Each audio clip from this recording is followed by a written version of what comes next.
शाम को जब संदीप ऑफिस से घर आया तो उसकी पत्नी कविता ने कहा, संदीप मुझे तुमसे एक बहुत ज़रूरी बात करनी है। अरे हाँ कहो, दोपहर में भी तुम फ़ोन कर रही थी पर मेरे पास फ़ोन उठाने के लिए समय नहीं था। अभी बोलो क्या बात करनी है। संदीप ने कहा। तो कविता बोली, देखो संदीप, मैं भी नौकरी करना चाहती हूँ। उसका इतना कहना हुआ कि संदीप जोर से भड़क उठा। तुम्हें किस बात की कमी है कविता, जो तुम जॉब करने की बात कर रही हो? तुम्हें पता है ना, हमारे घर की बहुएं बाहर जाकर काम नहीं करती। अच्छा तो फिर रेणुका कैसे कर रही है? क्या वो इस घर की बहू नहीं है? क्या उस पर ये नियम लागू नहीं होता? क्या सिर्फ मुझ पर ही इस घर के नियम कायदे लागू होते होंगे? गुस्से में कविता ने कहा। तो संदीप बोला, कविता वो शादी से पहले से जॉब करती आई हैं और वैसे भी वो तुमसे ज़्यादा पढ़ी लिखी हैं। उसने इंजीनियरिंग की है और तुमने मुश्किल से ग्रेजुएशन की होगी, और वो भी पता नहीं ठीक से पढ़ी भी हो या नहीं, या फिर यूं ही डिग्री लेकर बैठ गई हो और जॉब करने की बात कर रही हो। इतना कहकर संदीप व्यंग्यात्मक हंसी हंसने लगा। फिर बोला, ऐसे भी तुम्हें कोई काम तो देने वाला है ही नहीं। गलती से कोई छोटी मोटी नौकरी भी मिल गई तो 2-4 हज़ार कमा लोगी, और इन 2 पैसों से क्या कर लोगी? घर तो आखिर मेरे पैसों से ही चलेगा। बड़ी आई दुनिया में दूसरों से बराबरी करने वाली। चुपचाप बच्चे संभालो और चूल्हा चौका देखो। ये जॉब अब तुम्हारे बस का नहीं है।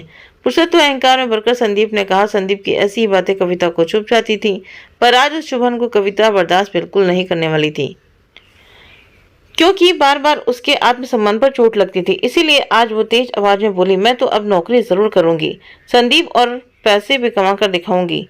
और रही बात 2 पैसे या 4 पैसे कमाने की, तो मेरे लिए ये मायने नहीं रखता कि मैं कितने पैसे कमा रही हूँ, बल्कि ये मायने रखेगा कि मैं इन थोड़े से कमाए हुए पैसे से खुश रहूंगी या नहीं। दूसरी बात, मुझे बार बार हर छोटी मोटी चीज के लिए कम से कम आपके सामने हाथ तो नहीं पसारने पड़ेंगे, और ना ही आपके जली कटी बातें सुननी पड़ेंगी।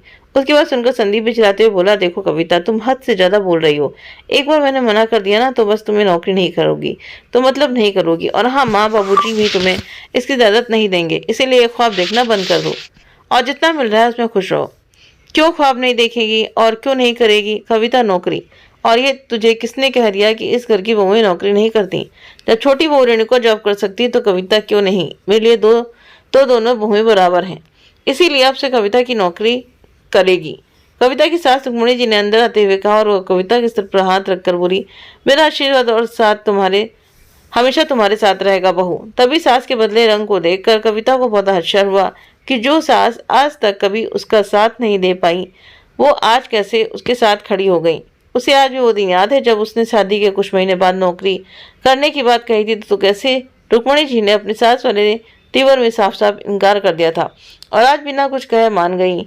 यही बात कविता को हजम नहीं हो रही थी।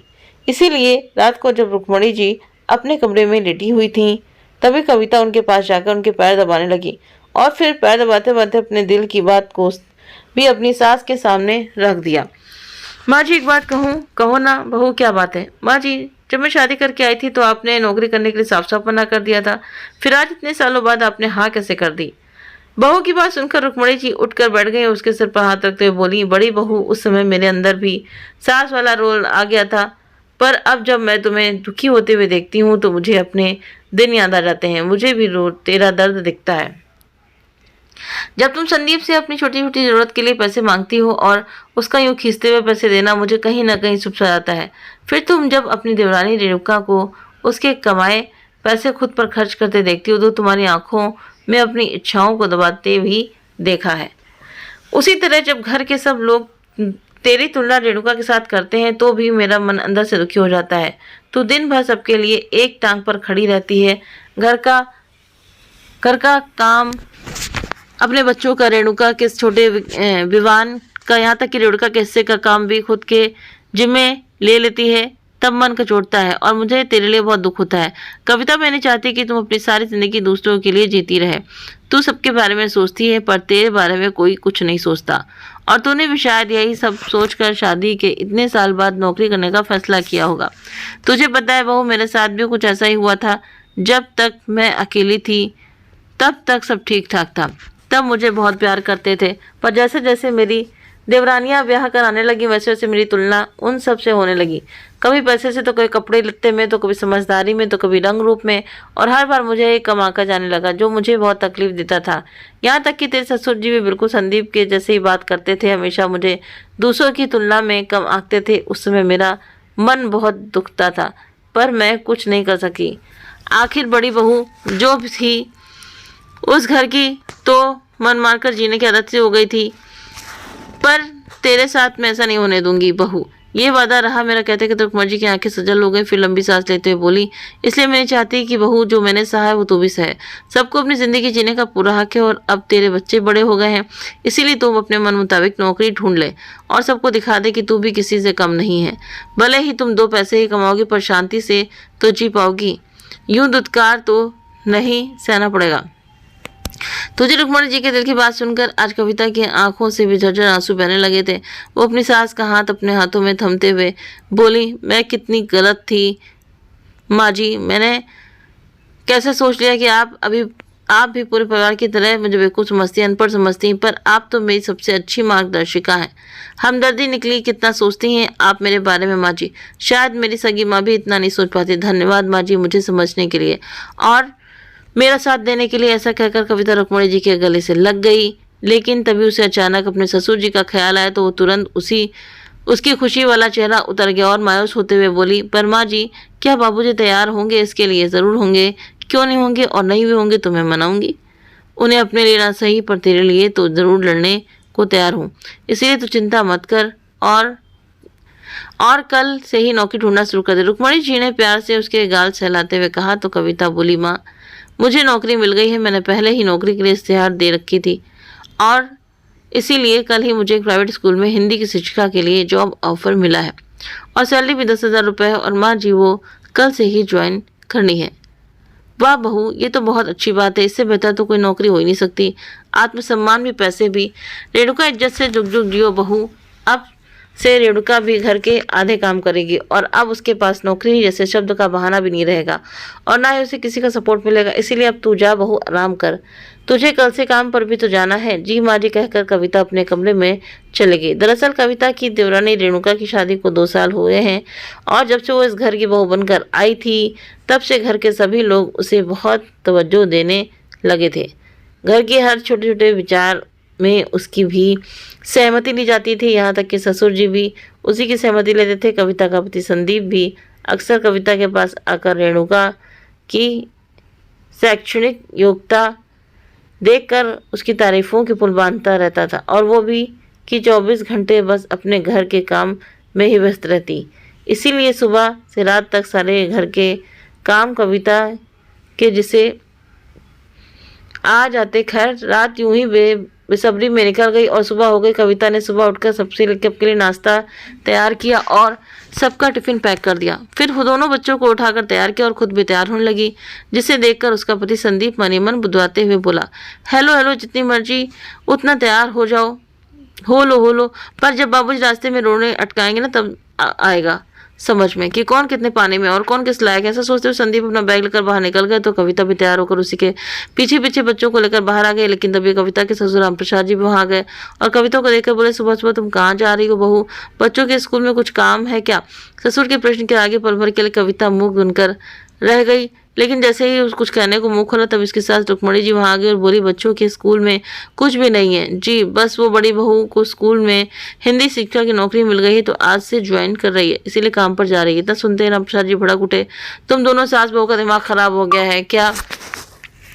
जरूरत है क्या बड़ी बहू अभी अंदर जाओ, 2 पैसे की टीचर की नौकरी हमारे घर की इज्जत को पानी में मिलाने जा रही हो? छोटी बहू को देखकर तुम्हारे पैर निकल रहे हैं। अरे वो आज की लड़की है, पढ़ी लिखी समझदार है, अपना अच्छा बुरा जानती है, पर बड़ी बहू तुम्हारी शादी को 8 साल हो गए हैं, लेकिन फिर भी तुम आज तक हम सब पर निर्भर हो, क्योंकि तुम्हारे पास ना ज्ञान है और ना ही वो दुनियादारी की समझ है, और जिसे दुनियादारी की बिल्कुल समझ नहीं है वो दुनिया से बराबरी करने चली है। फिर गुस्से से चिल्लाते हुए बोले, मैंने कहा ना बड़ी बहू अभी के अभी अंदर जाओ। राम प्रसाद जी के इतना कहने पर भी कविता वहीं खड़ी रही, क्योंकि आज वो वापस अंदर जाने के लिए नहीं कमरे से बाहर नहीं निकली थी। बल्कि खुद को साबित करने के लिए घर से बाहर कदम बढ़ाया था। इसीलिए वो बिना डरे हुए, बाबूजी आज तक मैंने वही किया जो अब आप सभी ने चाहा, पर आज मैं वही करूंगी जो मेरा दिल चाहेगा। और हाँ बाबूजी, मेरी चुप्पी का मतलब ये नहीं कि मैं कमज़ोर हूँ, ना समझ हूँ, बेवकूफ़ हूँ, बल्कि ये मेरे संस्कार हैं जो आज तक सर झुकाकर सबकी बातें मानती आई हूँ। अगर मैंने दुनियादारी की समझ दिखाई ना होती तो ये घर अभी कभी टूट जाएगा। बाबूजी अपनी देवरानी रेणुका की तरफ नजर डालकर कविता से कहा। अपने पति, जो काफी देर से कविता को देखकर मन में मुस्कुरा रहा था, उसकी तरफ देखकर बोली, आज जो मेरे पति निश्चिंत होकर यहाँ वहाँ भटकते रहते हैं, उसकी वजह भी मैं ही हूँ। अगर मैंने अपनी सारी जिम्मेदारियाँ नहीं उठाई होती तो इन्हें इतनी आज़ादी नहीं मिलती, और इन सब के बदले अगर मैंने आज अपने बारे में कुछ सोचना शुरू कर दिया तो क्या बुरा किया है। बाबूजी, क्यों घर की छोटी बहू को हर चीज़ की आज़ादी दी जाती है और बड़ी बहू पर पाबंदियाँ लगा दी जाती हैं? इसीलिए बाबूजी, क्यों हर बार मेरी तुलना छोटी बहू से की जाती है, और फिर मुझे भला बुरा क्यों कहा जाता है? क्यों नहीं कभी दुरानी को मेरे द्वारा किए गए काम से तुलना की जाती है? अगर वो बाहर काम करती है तो मैं भी तो 24 घंटे घर का काम करती हूँ और उससे ज़्यादा करती हूँ, पर किसी को नहीं दिखता मेरे द्वारा किए गए काम। अगर बाहर जाकर पैसे कमाना है, खुद को बेहतर साबित करना है, तो फिर मुझे क्यों नहीं दिया जा रहा है ये मौका? बताइए बाबूजी, क्यों? कविता के सवालों का जवाब राम प्रसाद जी के पास नहीं था, इसीलिए चुपचाप से झुकाए अंदर चले गए। और कविता का पति और उसके देवर देवरानी भी शर्मिंदगी महसूस करते हुए ऑफिस चले गए। अरे रुक्मणी जी अपनी बड़ी बहू की बुलाइयाँ उतारते हुए बोली, वाह बड़ी बहू, आज तो तूने सबकी बोलती ही बंद कर दी। आज तूने साबित कर दिया कि तेरी भी कुछ अहमियत है। जा बेटा, तेरी नई जिंदगी तेरा इंतजार कर रही। कहते हुए रुक्मणी जी ने कविता को दही शक्कर खिलाया तो कविता रुक्मणी जी के पैर छूकर प्रणाम किया और पूरे दिन आत्मसम्मान आत्मविश्वास के साथ अपने नए सफर पर निकल पड़ी। दुनिया से बराबरी करने कविता को देखकर आज रुक्मणी जी भी बहुत खुश थी। उन्हें ऐसा लग रहा था कि मानो वो अपनी ज़िंदगी की जंग जीत गई हों।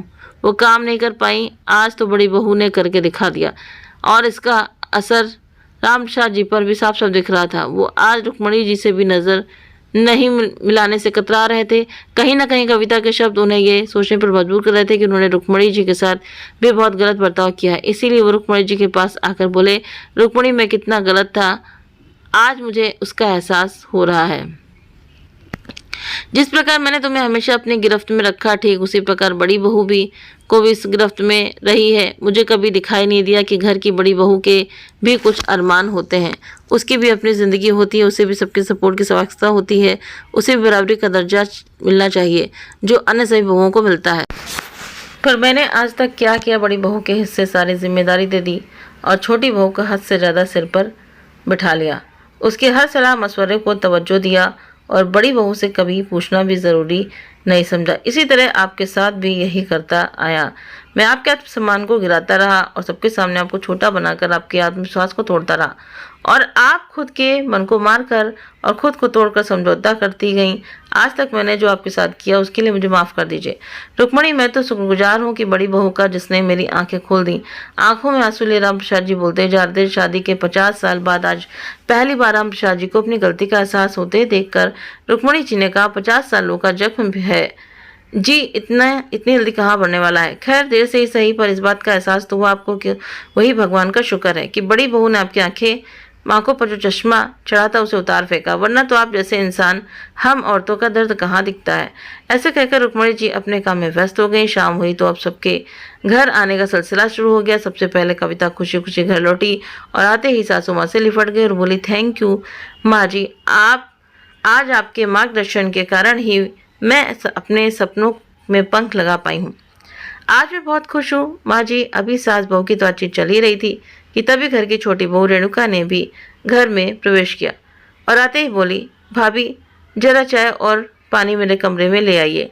मैं बहुत थक गई हूँ और मेरे सर में भी बहुत दर्द हो रहा है, इसीलिए मैं ऑफिस से भी जल्दी छुट्टी लेकर आ गई। प्लीज़ भाभी थोड़ा जल्दी कीजिए। कहते हुए रेणुका अपने कमरे की ओर बढ़ ही रही थी कि तभी रुक्मणी जी ने कहा, छोटी बहू आज से घर में सब अपना अपना काम खुद करेंगे। जिसे चाय पीना है, जिसे नाश्ता करना है, वो अपना हाथ पैर खुद चलाए और खाए, क्योंकि इस घर में कोई भी किसी का नौकर नहीं है। सब इस घर में उतनी ही मेहनत करते हैं जितना कि तुम बाहर जाकर, और हाँ अब से तो बड़ी बहू भी बाहर जाकर काम करती है। तो फिर घर के सारे काम बड़ी बहू के जिम्मे क्यों? इसीलिए आज से दोनों के हर काम की जिम्मेदारियां बराबर की होंगी। ठीक है छोटी बहू। तभी अंदर से राम प्रसाद जी भी आ गए और बोले, और हाँ छोटी बहू, अगर चाय बनाओ तो सभी के लिए बनाना, क्योंकि बड़ी बहू भी काम से थकी हुई आई है, इसीलिए उसके कमरे में जाकर पहुंचा देना। राम प्रसाद जी के मुंह से पहली बार ऐसा सुनकर रेणुका का मुंह खुला का खुला ही रह गया। अब तक तो उसका सिर दर्द भी गायब हो चुका था। जिस बात का उसे सबसे ज्यादा घमंड था, आज वो घमंड चकनाचूर हो गया था। इसीलिए जी बाबूजी कहकर रेणुका अपने कमरे में चली गई और कपड़े चेंज करके गुस्से में रसोई में चाय बनाने के लिए आ गई। जैसे ही रेणुका चाय बनाकर बाहर आई, वैसे ही संदीप और रेणुका का पति अमित भी आ गया और आते ही उन दोनों की नजरें रेणुका के हाथों में पकड़े चाय की ट्रे पर गई। रेणुका के उतरे चेहरों को देखकर उन दोनों को इतना तो पता चल ही गया था कि घर का माहौल कुछ बदला हुआ है।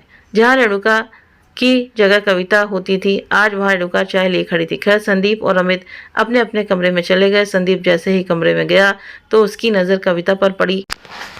वो बेड पर बैठकर चाय पी रही थी और चेहरे पर आत्मविश्वास की लकीरें साफ दिख रही थी। आज जो कुछ भी सुबह से हो रहा था वो कविता के साथ अच्छा ही हो रहा था, इसलिए संदीप ने भी शांति से अपना सामान जगह पर रखा और कविता के पास आकर बोला, आई एम सॉरी कविता, मुझे माफ़ कर दो। मैंने तुम्हें हमेशा गलत समझा, पर तुमने तो एक ही दिन में सब कुछ बदल दिया। जहाँ तुम्हें होना चाहिए वहाँ रेणुका है और जहाँ रेणुका को होना चाहिए वहाँ तुम हो। मानना पड़ेगा कविता, इसी बात पर कुछ गर्मा गर्म पकौड़े और चाय पिला दो। आखिर पुरुष वाला अहंकार जो था संदीप के पास तो इतनी जल्दी उतरने वाला कहाँ था, पर कविता भी बदल चुकी थी, इसलिए उसने कहा, सॉरी पति तो जी, चाय का पतीला और प्याज रसोई में ही पड़े हैं, कृपया अपने हाथ चलाइए और खुद पका लें। वो क्या है ना, आज काम का पहला दिन था तो मुझे बहुत सारे काम निपटाने हैं। इतना कहकर कविता अपने काम में व्यस्त हो गई और संदीप वहीं खड़ा उसका मुंह देखता रह गया। आज अपनी बहू का बदलता रूप देखकर रुक्मणी जी को भी उस पर गर्व महसूस हो रहा था। तो दोस्तों, अगर आपको ये कहानी पसंद आई हो तो वीडियो को लाइक करें, शेयर करें और हमारे चैनल को सब्सक्राइब करना ना भूलें। मिलते हैं आप सभी से नेक्स्ट वीडियो में नई कहानी के साथ में। Thank you.